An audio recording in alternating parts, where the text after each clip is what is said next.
Do you feel a darkening despair when you ponder the obscene level of inequality, the continuing racial injustices, the worsening climate and the biodiversity emergencies, the continued play of capitalism and all that stuff? Or do you feel heartwarming hope when you focus instead on the strength of the climate movement, the determination of young people, the restoration of damaged ecosystems, the innovations in community economies, the regenerative farms, the cities that have found ways to end homelessness, and 1,000 other stories that reveal kindness, community, and love for nature? In these 8 minutes, I want to present 8 big ideas. So get your notepad out, starting with the idea number 1, that all conventional economics is based on a profoundly faulty paradigm. It's wrong in the same way that the Egyptian philosopher Ptolemy's paradigm was wrong when he assumed that the sun circled the earth. The paradigm that guides all economics, all conventional economics, is wrong because it's based on 6 false assumptions. 1, that there are so-called laws of economics, which means humans don't really have agency. 2, that all humans are rational and self-interested and never cooperative or kind. C, that when self-interested businesses compete in the market, the result is good for everyone. D, that governments should therefore stay out of the working of the market. E, that nature is an awkward externality. And F, that the power held by bureaucrats and big corporations is irrelevant. That's idea number 1. So number 2 is that we need a new paradigm for economics. It starts with the reality that nature is the center of everything. Next is the reality that all humans have agency. The critical thing is how we use that agency. Do we seek to dominate or to cooperate? From our primate past, we get an ancestry that teaches us hierarchy and domination and power. But our hunter-gatherers decided they didn't like that. They did away with it, and they established 300,000 years based on cooperation. The whole division of left versus right in politics and economics is entirely the wrong way of looking at things. What matters, whether on the left or the right, is whether people seek to dominate or to cooperate. So my third big idea concerns the realm of business. To end the era of business and corporate self-interest, we need a legislated 10-year transition in which every business adopts a social purpose charter, in which it commits itself to a larger purpose beyond making money, expanding the legal definition of fiduciary duty.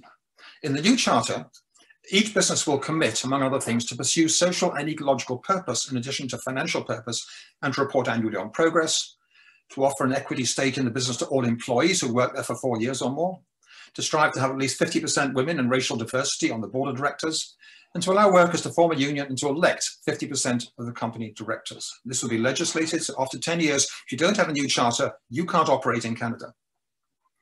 My fourth big idea concerns banking, and specifically public banking. All banks create money out of thin air based on trust that a loan will be repaid. Public banks do the same. Because they don't need to earn a profit, they can charge 0% interest with just a small fee to cover risk. In Germany, Sweden, Denmark, Italy, Spain, France, community and state-owned public banks serve more than 60% of the banking market, generating money without putting profits into the hand of the big Wall Street banks. In Germany, the public Sparkassen banks have a return on capital that's several times greater than Germany's private bank sector. Germany's public bank, KfW, has been the main source of financing for building retrofits, and public banks have provided 72% of the financing for Germany's solar and wind installations. So if Canada establishes a network of public banks, one in each province, we can produce all the financing we need for anything that can repay a loan, whether it's building retrofits, new affordable housing, or sort of solar wind installations, stuff like that. My fifth big idea is also about banking, but it concerns the power of central banks, and specifically the Bank of Canada. Central banks are essential. In the economics of kindness, they become an expression of our shared desire to help each other in the event of emergency. So we need to change the mandate of the Bank of Canada, enable it to extend its powers to tackle national and global emergencies. Canada's federal government, for instance, could issue climate bonds and affordable housing bonds. The Bank of Canada could buy the bonds off it, pumping the money directly into affordable housing, transit, bike lanes, renewable energy, and regenerative farming, putting the money directly into workers' pockets. Canada's new public banks could also issue green bonds, and the Bank of Canada could be the buyer of last resort, guaranteeing their market price. During the 1950s and 60s, the Bank of Canada provided zero-interest loans to finance the construction of the St. Lawrence Seaway, the Trans-Canada Highway, and various hospitals and schools. They continued doing so until 1973, when the Bank of International Settlements demanded that Canada, France, and other countries stop creating money to meet their public investment needs and borrow the money instead from the private sector, who conveniently demand interest on every dollar. That's why our debt has started growing dramatically in 1973. Globally, the world's central banks working together could buy $300 billion worth of climate bonds annually and leverage private investments of $2 trillion a year for the all-important transition to renewable energy to tackle the global climate crisis. So my sixth big idea concerns community wealth, in contrast to individual wealth. To understand community wealth, picture yourself living on a low income in two different situations. In the first, your community has no affordable housing, no affordable childcare, few parks or green spaces, no public gathering places, no good libraries, no allotments, no decent public transit, no bike lanes, and few clubs, non-profits, or neighborhood associations. Neighbors rarely help each other because they don't really know each other. Many people feel isolated, and poverty means real hardship. Now picture living in the same community on the same low income, but this time there's affordable housing, affordable childcare, safe sidewalks, great bike lanes, great public transit, a car sharing club, great parks, beautiful green spaces, sidewalk cafes, urban farms, allotments, street parties, and local groups that protect creeks and watersheds, creeks and forests, restore wetlands, save threatened habitats, and campaign for climate solutions. There's a community currency, a business startup club, a community bank, community investment funds, and a community economic development corporation. And living on the same low income, it feels you're enjoying and experiencing community wealth. Kate Raworth, the author of Donut Economics, 7 Ways to Think Like a 21st Century Economy, she calls it social wealth. The economist Anna Coote calls parts of it universal basic services, in a distinct contrast with universal basic income. In Kentucky's coal country, for instance, the Mountain Association for Community Economic Development runs a program through which transitioning coal workers earn full-time wages for 6 months while they learn how to be solar installers, building retrofitters, and things like that. For our future, we need more community wealth and less individual wealth. My seventh big idea concerns ecological ignorance. As a civilization, we are profoundly ignorant when it comes to the natural world around us. It starts in school, where we pay so little attention to nature.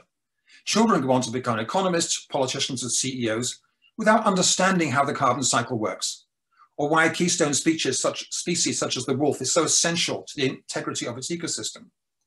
To remedy this appalling hole in our education, we need ecological education for all children in all schools, and legislation requiring everyone who wishes to enter university, whether students or staff, to have done a basic course in ecology and climate 101.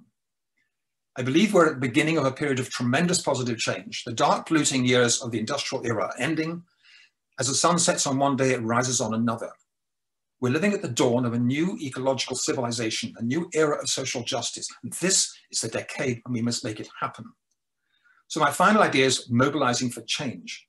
Our great-grandparents worked their butts off to win democracy with votes for everyone.